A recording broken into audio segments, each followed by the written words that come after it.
When President Trump posts that President Zelenskyy is a dictator without elections, what are you thinking? I think President Trump is very upset at President Zelenskyy, and in some cases, and rightfully so. Look, number one, Joe Biden had frustrations with Zelenskyy. People shouldn't forget it. There are newspaper articles out there about how he cursed at him in a phone call because Zelenskyy, instead of saying thank you for all your help, is immediately out there messaging what we're not doing or what he's not getting.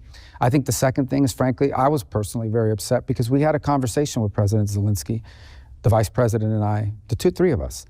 And we discussed this issue about the mineral rights. And we explained to them, look, we want to be in a joint venture with you, not because we're trying to steal from your country, but because we think that's actually a security guarantee. If we're your partner in an important economic endeavor, we get to get paid back some of the money the taxpayers have given, close to $200 billion.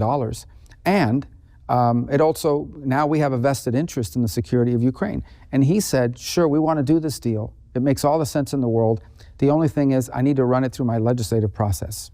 They have to approve it.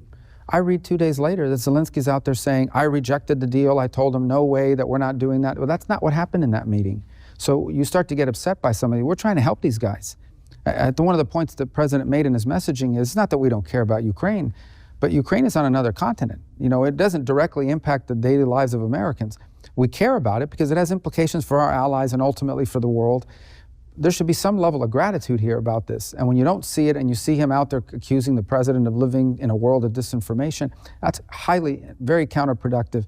And I don't need to explain to you or anybody else, President Trump's not the kind of person that's going to sit there and take that. He's very transparent. He's going to tell you exactly how he feels. And he sent a message that he's not going to get gamed here. He's willing to work on peace because he cares about Ukraine. And he hopes Zelenskyy will be a partner in that, and not someone who's out there putting this sort of counter messaging to try to, hustle us in that regard. That's not going to be productive.